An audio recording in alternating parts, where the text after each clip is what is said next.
The rain was tapping hard against the thick glass walls of the main boardroom at Nexus Tech. It was a cold Tuesday morning, just after 9 o'clock. I remember looking at the gray clouds outside, then looking down at the heavy oak table. Across from me sat Arthur Sterling, our chief executive officer, and his 26-year-old son, Julian. Julian was wearing a perfectly tailored suit that probably cost more than my first car. He had a smug smile on his face. Without saying a word, he slid a thick corporate filing document across the polished wood. It landed right in front of my hands. "Go ahead and sign it, Evelyn," Julian said, his voice smooth and completely heartless. My name is Evelyn Vance. For nearly 2 decades, I had been the chief cybersecurity architect at this company. But that paper changed everything. I looked down and read the bold print. My position was being eliminated. Effective immediately, I was being moved to a legacy technical support role. That came with a 40% pay cut. My heart dropped, but I kept my face completely still. I looked up at Arthur, expecting some kind of explanation. Arthur had been my boss for 15 years. I thought he respected me. Instead, he just stared out the window, refusing to meet my eyes. Julian leaned forward, resting his elbows on the table. "The board just approved the new Nexus Shield patent," he said, his smile growing wider. "It is a $1.5 billion security asset. And as of this morning, I am listed as the sole inventor." The room felt completely silent. It felt freezing cold. That patent was my life's work. I had spent the last 5 years coding it, testing it, and perfecting it. Julian had not written a single line of that code. He did not even understand how it worked. Yet there it was in black and white. He had stolen my multi-billion-dollar invention, and now he was using it to push me out. I looked at Julian and asked him why he was doing this. He just laughed, a short, cruel sound. "Let's be realistic, Evelyn," he said. "You are 46. The tech world moves fast. The company needs young, fresh minds, not relic engineering. You should be happy we are keeping you on the payroll at all." The humiliation was sharp, like a physical slap to the face. They wanted me gone, but they wanted my genius to make them rich. They thought I was just an old, tired woman who would quietly accept this defeat. They thought I would go down to the basement, take my 40% pay cut, and cry in silence.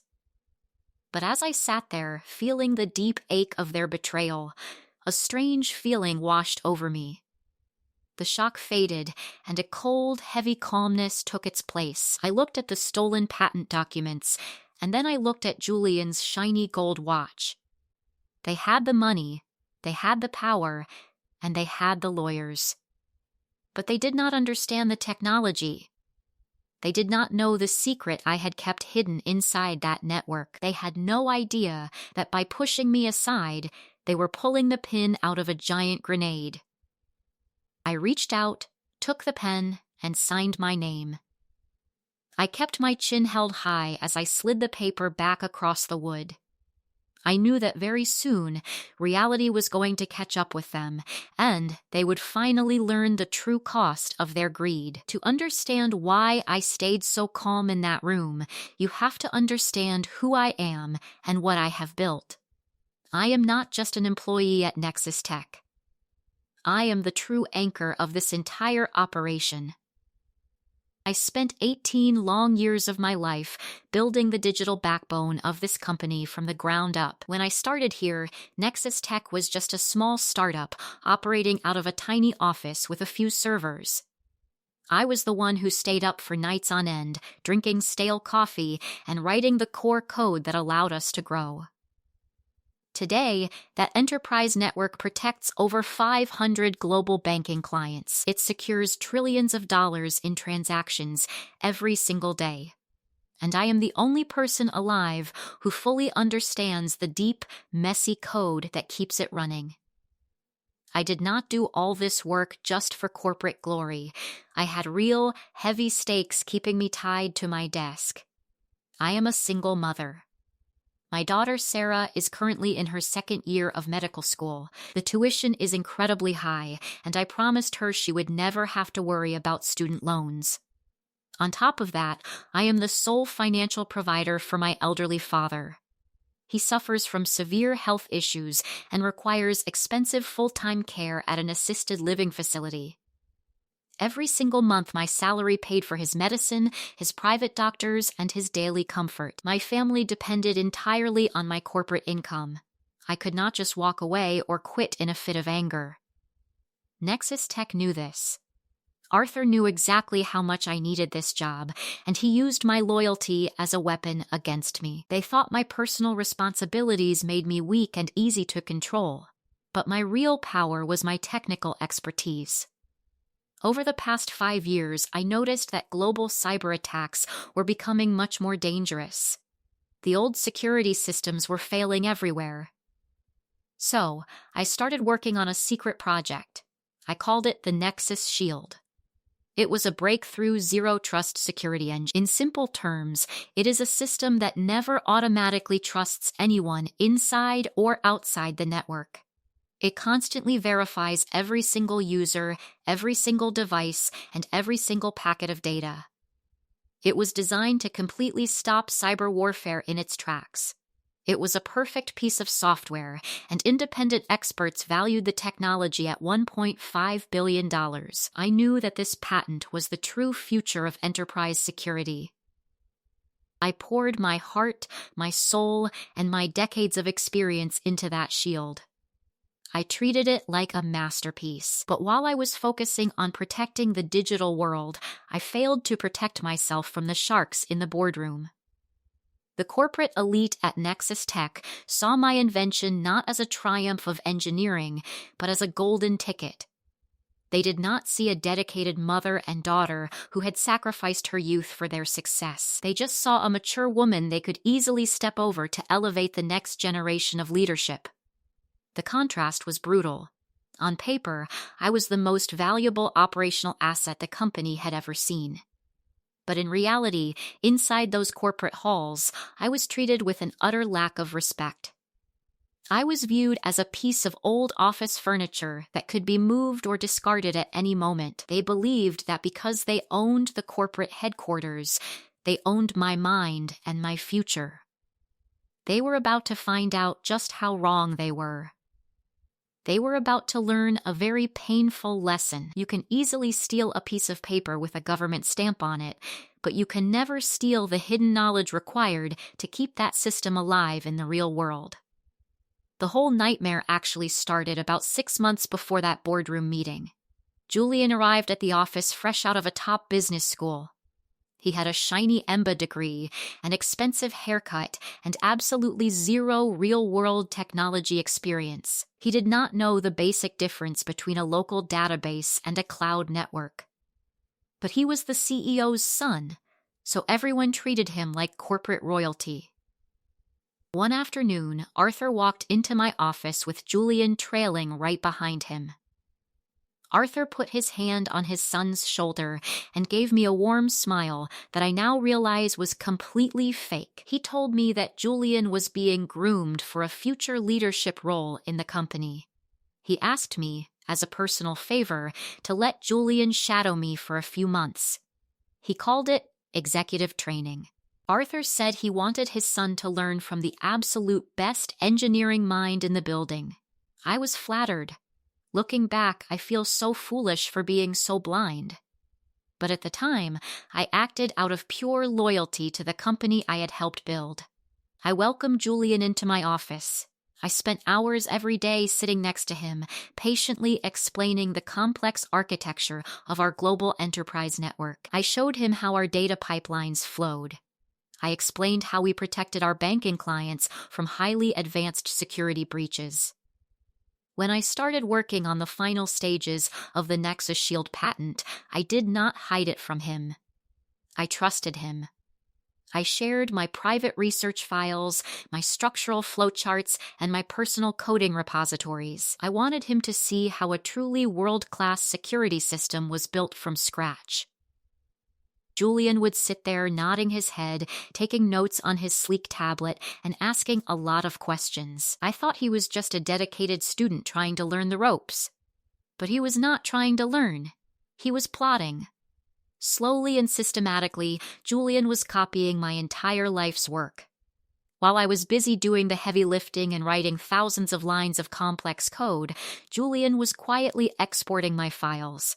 He never stayed late to help, and he never wrote a single line of real script. He just watched and copied. He was taking my diagrams and my private structural designs straight to his father's corporate lawyers. I will never forget the day I discovered the truth. It was a late Friday night, and the office was completely empty. I was doing a routine online search of the government patent registry to see if our pending applications had cleared. My heart stopped when a new filing popped up on my screen. It was the Nexus Shield. The diagrams were exactly mine. The wording was exactly mine. The technical formulas were a direct copy of the files I had shared with Julian, but my name was nowhere to be found on the document. In the box labeled Sole Inventor, Julian Sterling was written in bold black letters.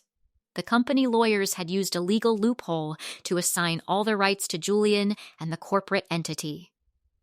The emotional pain of that moment was devastating. It felt like a knife in my back from people I had protected for 18 years. The very next Monday, the corporate system rewarded Julian for his massive invention. The board announced his promotion to Vice President of Innovation. There was a big party in the lobby with champagne and expensive catering. Everyone cheered for the young genius. Meanwhile, I was completely left out in the cold. Nobody thanked me.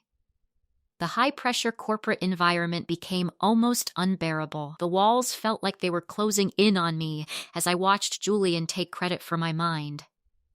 But this was only the beginning of my restructuring. They needed to move me out of sight completely, which led to the absolute breaking point. The morning after the boardroom meeting, my demotion became a physical reality. 2 security guards showed up at my corner office with 3 empty cardboard boxes.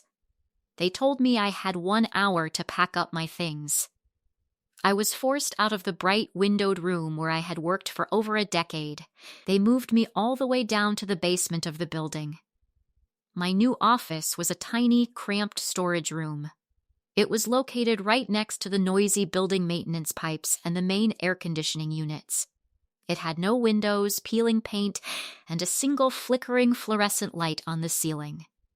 They gave me a cheap metal desk and an old chair that squeaked every time I moved. Later that afternoon, Julian visited me in my new basement dwelling. He was holding a stack of old paper files and user manuals. He dropped them onto my desk with a heavy thud, sending a cloud of dust into the air. He looked around the tiny room with a look of pure disgust, then looked down at me. "Here are your new duties, Evelyn," he said, adjusting his expensive tie. "You will be handling legacy technical support for our oldest software systems. Honestly, you should be deeply grateful you still have a job at your age. Most companies would have completely let you go after a restructuring like this." His arrogance was absolutely staggering. He truly believed he had won. He assumed that I would continue to sit quietly in the dark, fixing the network problems in the background while he enjoyed the spotlight. He told me that in 3 days, he would be taking the main stage at the upcoming Global Tech Summit. It was the biggest tech event of the year, broadcast live to thousands of major international investors and banking clients. Julian was going to officially launch his new $1.5 billion patent to the entire world. He told me to make sure the network was completely stable during his presentation so nothing would embarrass him. As Julian turned on his heel and walked out of my basement office, a wave of cold clarity washed over me. This was my ultimate turning point. For 18 years, I had been a loyal corporate soldier. I had stayed up late, worked through weekends, and fixed countless mistakes made by lazy executives. I had always protected the company and protected the people who ran it. But standing in that dark, dusty basement, I realized a fundamental truth. I had enabled my own exploitation. By always saving them from their own incompetence, I had made it easy for them to treat me like garbage. Right then and there, I decided to stop protecting people who did not value me. I sat down at my squeaky chair and pulled up my private computer screen. Julian was an EMBA, not an engineer, and his arrogance had made him incredibly sloppy. When he stole my patent files, he copied the code, but he completely missed how the live system actually worked in reality. The Nexus Shield did not run on a corporate server alone. It relied entirely on a live, continuous cryptographic master key. I had created that specific master key years ago on my own personal pre-merger private server. It was a private asset that I legally owned outside of the Nexus Tech corporate registry. The entire multi-billion-dollar Shield system had to check in with my personal server every single minute to stay alive. If that connection broke, the Shield would immediately freeze. I looked at the code on my screen with a sense of chilling, quiet resolve. I was not going to break any laws. I was simply going to stop giving them my personal property for free. I was going to let reality take its course, and the execution of my plan was timed perfectly with Julian's big moment on the global stage. The day of the Global Tech Summit arrived on a crisp Friday morning. Upstairs in the main lobby, a giant television screen was broadcasting the event live. I could hear the faint echo of cheering all the way down in my basement room. I turned on my desk monitor and pulled up the live stream. The venue was packed with thousands of international investors and representatives from the world's largest banking clients. Julian stood right in the center of the massive stage. A giant digital banner hung behind him, reading, "The Future of Security, Nexus Shield." He looked incredibly confident as he spoke into his microphone. He was bragging about his multi-billion-dollar invention, telling the crowd that his new patent would make cyber attacks completely impossible. Down in my dark office, I sat completely still. My hands were resting calmly on my keyboard. I did not feel angry anymore. I just felt a deep, icy sense of focus. I did not have to hack into Nexus Tech's servers. I did not have to plant a virus or break any laws. What I was about to do was completely legal. The company had stolen my patent code, but they had refused to pay for the foundation that kept it alive. The Nexus Shield software was designed to constantly check a private off-site server that belonged solely to me. It was a server I had bought and paid for with my own money years before. Julian never burdened himself to check where the authentication signals went. He just thought the system ran on corporate magic. I opened a terminal window on my screen. Lines of green code reflected in my eyes. I looked at the specific cryptographic master keys that allowed the Nexus Shield to validate its data pipelines. For 18 years, I had kept those keys active out of pure loyalty to Arthur and his business. But loyalty is a two-way street, and they had closed their end a long time ago. With a steady hand, I typed a single command. I revoked my private cryptographic keys. Then, I unbound the legacy network routing protocols that I personally owned outside the official corporate registry. The moment I pressed the enter key, the change was instantaneous. On my monitor, the live stream of the Tech Summit suddenly began to stutter. On stage, Julian was right in the middle of a sentence about total digital safety when the giant display behind him went completely black. Then, a massive red warning box appeared on the screen, flashing the words, "Critical authentication failure.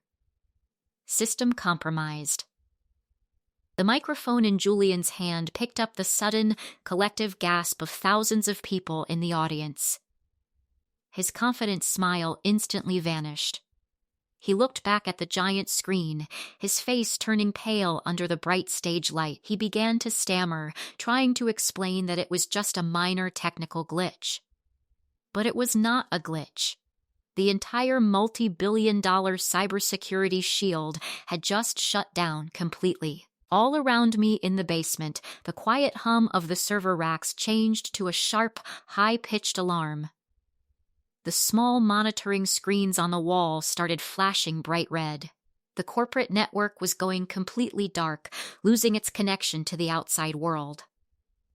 This meant every single banking client using our system was suddenly unprotected. I sat there for a moment, listening to the alarms, feeling a deep sense of peace. I quietly reached into my desk drawer and pulled out my small cardboard box. I placed my personal coffee mug, a few family photos of my daughter and father, and my old notebook inside. I stood up, logged out of my workstation for the very last time, and turned off the flickering fluorescent light. I grabbed my box, walked out of the room, and closed the heavy metal door behind me. I walked past the security desk and stepped out into the fresh morning air. The corporate giant was beginning to crumble, and I was finally free. Within 30 minutes of my departure, the immediate and widespread chaos began to ripple across the globe. The operational consequences of disabling the network were massive. Nexus Tech was the sole protector for some of the biggest financial institutions in the world. Without my private cryptographic keys validating the connections, major Fortune 500 banks suddenly lost total connection to their secure digital vault. The trading floors of 3 of our largest international clients ground to a sudden, screeching halt. Billions of dollars in transactions were frozen in midair. Automated emergency emails and frantic phone calls began to flood the Nexus Tech help desk, but there was nobody left who knew how to answer them. Back at the Global Tech Summit, the scene had turned into an absolute disaster. The live presentation screen remained frozen with that terrifying fatal system error message. The investors in the audience were no longer listening to Julian. They pulled out their phones, frantically calling their brokers as news of the massive tech outage began to spread like wildfire. Julian's big moment of triumph had turned into a public nightmare. Arthur, who was watching from the front row, stood up with a face full of sheer panic. He grabbed his son by the arm, and the two of them rushed out of the auditorium, fleeing back to the corporate headquarters as fast as their luxury car could carry them. The company was losing millions of dollars for every single minute the network remained down. When Arthur and Julian arrived at the office, the atmosphere was pure hysteria. Alarms were blaring on every floor, and executives were running down the hallways with papers in their hands. Julian rushed into the main server room, sweating through his expensive tailored suit. He desperately tried to bypass the security lock on the mainframe. He typed in every administrative password he knew, trying to force the system to reboot. He was screaming at the tech support staff, demanding they fix his patent, but the staff could only stare at him blankly. They had no idea what to do without my guidance. But Julian did not understand the deep, complex architecture of the system he had stolen. He did not know that my security engine was built to interpret forced reboots without proper keys as a hostile cyber attack. His clumsy, frantic attempts triggered the automated global lockdown sequence that I had hard-coded into the core system years ago. Heavy steel security doors slid shut across the building. The servers completely isolated themselves, cutting off all internal access. The corporate system was literally eating itself from the inside out, locking out its own creators. While the corporate empire was burning to the ground, I was sitting at a quiet little diner just 2 blocks down the street. It was a peaceful place, with warm yellow booths and the smell of fresh coffee. I ordered a hot cup of chamomile tea and a plate of toast. I sat by the window, watching the gentle rain fall against the glass, feeling a profound sense of relief. The heavy burden of carrying that ungrateful company on my back for 18 years was finally gone. I looked up at the small television screen hanging above the diner counter. The local news anchor was speaking in an urgent voice. The breaking news banner at the bottom of the screen read, "Global banking network suffers unprecedented cyber outage." The report showed a live picture of the Nexus Tech headquarters, with reporters standing outside in the rain.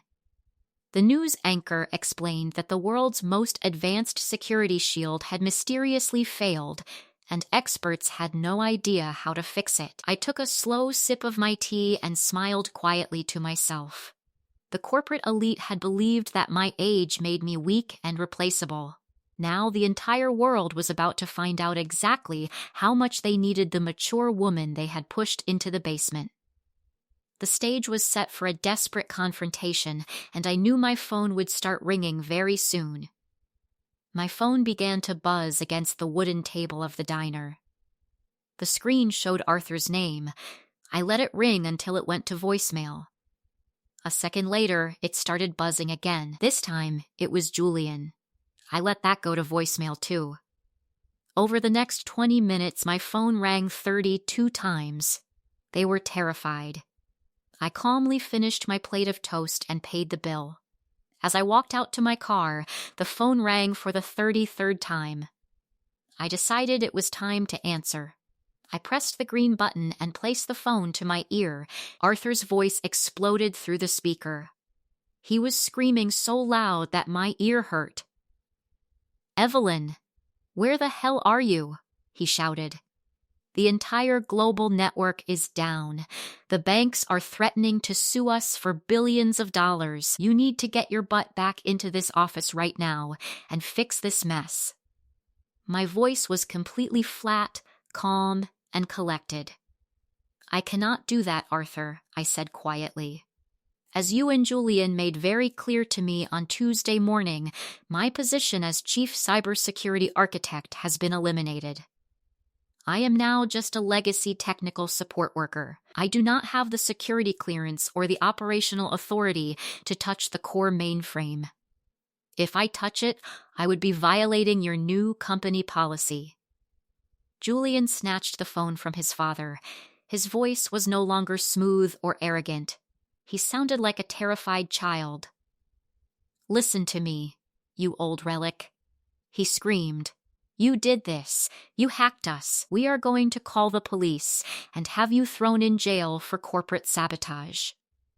I actually smiled as I started my car engine. "I did not hack anything, Julian," I said. "And I did not commit sabotage. I simply logged into my own private pre-merger server and turned off my personal cryptographic master keys. I own those keys legally." Over the past 48 hours, I have been working very closely with a top independent intellectual property lawyer. We reviewed my original contracts from 18 years ago. The company never bought my private validation servers. You deployed a stolen patent that required my personal, legally protected digital property to function in the real world. You are the ones using my property without a license. If you touch my server, my lawyers will destroy you." There was a long, dead silence on the other end of the line. The reality of what they had done was finally crashing down on them. An hour later, the board of directors found out about the true cause of the global blackout. They called an emergency virtual meeting to address the multi-billion-dollar crisis. Arthur and Julian had no choice but to send a desperate link to my private email, begging me to join the call. When I logged into the virtual meeting room, 20 of the most powerful investors in the tech industry were staring at the screen. The chairman of the board looked directly at Julian and demanded an immediate technical solution to restore the banking network. Julian froze. He began to stammer, repeating meaningless corporate buzzwords from his business school textbooks. He talked about synergy and rebooting data pipelines, but he could not answer a single basic technical question about how to re-authenticate the cryptographic shield. In front of the entire board of directors, Julian was completely exposed as an incompetent fraud who did not understand a single line of the code he had stolen. The board turned to me. With calm and perfect clarity, I explained the entire technical truth. I showed them that without my legal permission and my private keys, their $1.5 billion asset was just a useless pile of dead code. The emotional beat of validation in that virtual room was absolute. The board of directors did not hesitate for a single second. To avoid a total shareholder revolt and save the company from complete bankruptcy, they took immediate and drastic action. The chairman turned to Arthur and informed him that his contract as chief executive officer was being terminated effective immediately. Then, they turned to Julian. The young genius who had bragged on the global stage was fired on the spot. He was ordered to leave his laptop on the desk and was escorted out of the corporate headquarters by the exact same security guards he had used to kick me out of my office. But the damage to Nexus Tech was already too deep. Their stock price plummeted by 60% in a single afternoon. The company was forced into a massive, rapid restructuring phase. Within a week, a major international technology competitor stepped in and bought out all the core assets of the company. The new ownership group was smart. They did not care about corporate politics or family names. They cared about operational reality. They looked at the ruins of the network and realized that I was the true brain and the only anchor keeping the entire system alive. The new owners scheduled a private meeting with me at a luxury hotel downtown. They did not offer me a demotion or a basement office. Instead, they offered me the position of Chief Technology Officer for the entire global enterprise. The offer came with a massive 7-figure salary, a full seat on the board of directors, and complete legal recognition as the sole rightful owner of the $1.5 billion cybersecurity patent. With a single signature, my entire life changed. I used my new wealth to fully secure my family's future. I hired the best private medical team in the country for my elderly father, ensuring he would spend the rest of his days in absolute comfort and peace. I paid off my mortgage in full, and my daughter Sarah was able to finish her medical school education without a single dollar of student debt hanging over her head. Today, I am sitting in my beautiful new top-floor corner office. The walls are made of clear glass, and the sun is shining brightly across the city. I am looking down at a new patent certificate that bears my name, and my name alone. Looking back on my long journey, I feel a deep sense of mature, quiet pride. I learned a powerful lesson through all of this, and it is a lesson I want everyone to remember. Corporate titles, expensive suits, and fancy connections can be used to bully people for a little while. But true competence can never be faked, and it can never be stolen. In the real world, operational truth always wins in the end. Never let an arrogant system or a greedy boss make you feel small.